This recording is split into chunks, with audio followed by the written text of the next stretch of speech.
In this video, I will show the second step of structural equation modeling, which is the structural model. I already fit the measurement model, which is a confirmatory effect analysis, as the first step, and the model fit was good. Now, for the structural part, I'm interested in estimating these coefficients here. There's some covariates here. In my example, I don't have gender. Um, and I also will estimate this long indirect effect. So looking at the code, I have um, the variables from the measurement model plus two covariates here, age and tenure. And because I'm interested in indirect effects, I'm requesting bootstrap. So non-parametric bootstrap with 1,000 replications, and that will help me get the standard errors of the indirect effect. Also, I can get, I could get confidence intervals if I wanted to. Now, I will, in the model here, I will first specify the measurement model, which is the same as a confirmatory factor analysis, 4 factors here. And then the structural part, which is this part, I have job performance regressed on vigor, tenure and age. Tenure and age are more my covariates. Um, I have vigor regressed on BSC, and I have BSC regressed on LRC.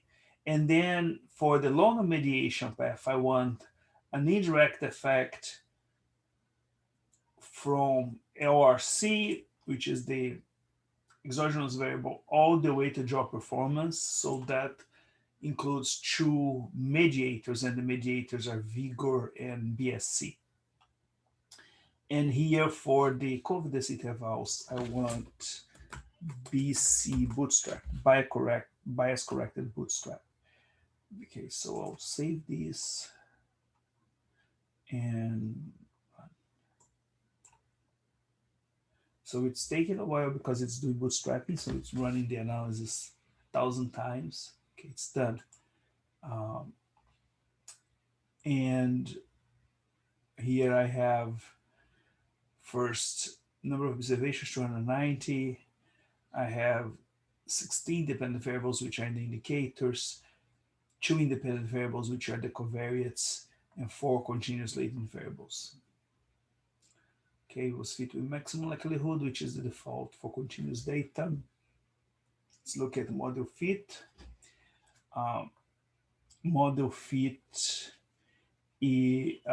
first we will look at exact fit. So the chi-square is 197 with 131 degrees of freedom. P-value is 0.002. So there is no exact fit. Now let's look at close fit. Um, Here's the close fit information.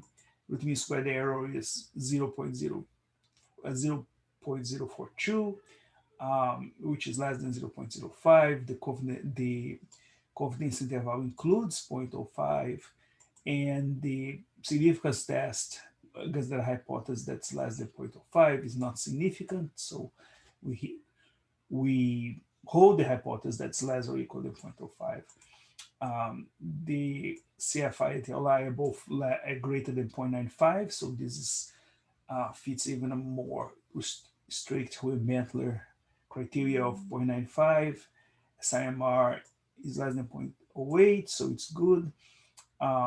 So we have adequate evidence of close fit, therefore we can proceed to the parameter estimates. I'll skip the unstandardized, go to the standardized parameter estimates. These should be very similar to what we estimate in the measurement model, like these are the factor loadings. Um, so I'm not going to look at the measurement model now because we already looked in the step one. The structural part is here. I can see that vigor had a significant coefficient on job performance. BSC had a significant coefficient on vigor. And LRC also had a significant coefficient on LRC. Now they're all significant, so there is an indirect effect. The indirect effect is the product of these three.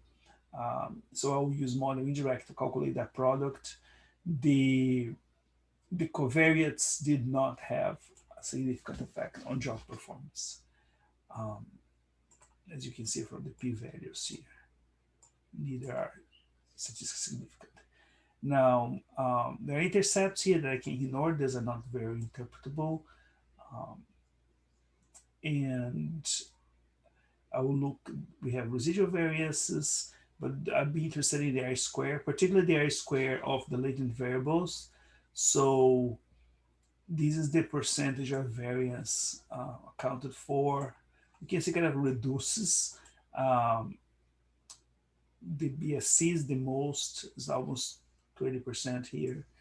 And then 12.2% for vigor and 5% for job performance. So 5% of job performance is accounted for by um, the model. Okay. Now we have the indirect effects. These are standardized, but we can see here that the total indirect, there is no direct effect here. So the total is the same as total indirect, which is the same as specific indirect because there is only one long mediation chain, and it's statistically significant.